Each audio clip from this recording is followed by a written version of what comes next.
Congressman Ryan, Speaker Ryan was pretty defiant today. So tell me, after all that effort, what your best case scenario now is for going forward. Well, our best case scenario is that Republicans are now going to leave Congress. They're going home on vacation, and they're going to face some anger in their districts. Their constituents are going to want to know why they left for vacation without even voting on sensible legislation like no fly, no buy. They could have voted for it. They could have voted against it. They chose not only not to vote, but to leave Washington early because they didn't even want to continue the week's work. And so they're going to spend a week in their districts feeling some heat. Then they're going to come back on July 5th, and they're going to feel some more heat. Okay, Congressman, talk a little bit about that heat. What's that heat going to look like from your side of the aisle? Well, we said at the beginning of this week that we were going to use all the tools in our toolbox, and some of those tools would be sharp, and some would be blunt, and some would be sharp and blunt to try and force a vote on no fly, no buy. We said if we didn't get the vote, that Republicans return to their districts at their own peril. And now you're going to see next week the use of similar tools to make sure that Republicans' constituents know that they wouldn't even allow us to have a vote on this bill. No matter how they may have felt about it, they wouldn't even allow us to have a vote. Then they're going to come back on July 5th for a third consecutive week of some heat on this issue, because this is one of the most important public policy issues we have. But again, Congressman, does that mean you're thinking about resuming a sit-in as soon as Republicans get back to Capitol Hill? Is that the kind of thing you might do?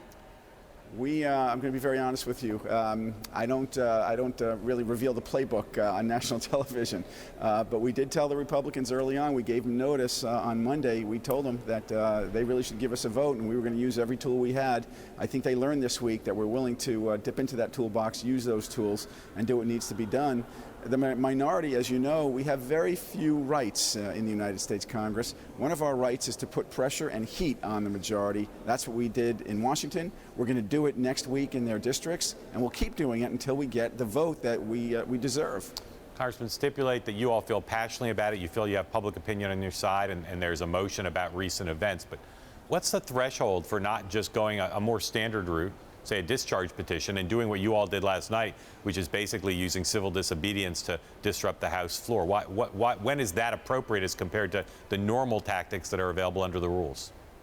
We've tried the discharge petition. In fact, we have 180 members of Congress, including 2 Republicans, on a discharge petition. We have tried hearings. We've tried all of the usual and customary routes to get a vote, and all of those routes have been closed off to us, despite the fact that between 80 and 90% of the American people support this bill. We've tried bipartisanship. It hasn't worked. And so the Republicans have put us in a position of some breaking decorum. And that is what we did. I'll admit it. We broke decorum last night. But sometimes you have to break rules for a greater good. And this bill is a greater good. Congressman, let me ask you a question about precedent here. You know, you've broken decorum. You've done something that has not been done in a very, very, very long time. Does it not occur to you that you have any concern that having set this precedent now, that a day will come in which Democrats will be back in the majority in the House, and that Republicans will look back to this day and say, I remember when Democrats did this when they thought their cause was righteous, and they will adopt the tactics of civil disobedience to advance their ends? That is their right. If they were to feel mistreated by a Democratic majority, of course, that's their right, and I would respect it, and I would even support it. The fact of the matter is that when Democrats were in the majority, I can't think of any instance where we absolutely refused to allow Republicans to even have a hearing on a bill. In this case, this is a bipartisan bill. Paul Ryan decided to shut us down. He was so afraid of the bill, he left Washington early last night. We were supposed to be in session until tomorrow. On Wednesday night, he said, we're getting out of town. When you have that kind of resistance, you have to use, shall we say, non-traditional recourse, and that's what we did last night. Congressman, it's the case that you did get a vote in committee, right?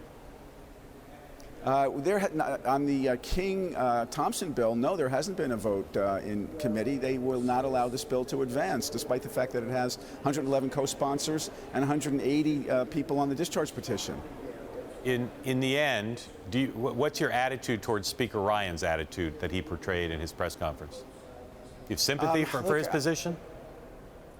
Yeah, I do sympathize with him. I think, this is deja vu all over again. This is what John Boehner went through. I think Paul Ryan wants to do the right thing. I think he actually agrees with the 75% of NRA members who support this bill. But he is a captive of a small group within his caucus that he believes may topple him. if he demonstrates some bipartisanship. And so just like John Boehner, Paul Ryan showed that he is ineffective and as a result had to literally get his caucus to escape Capitol Hill last night.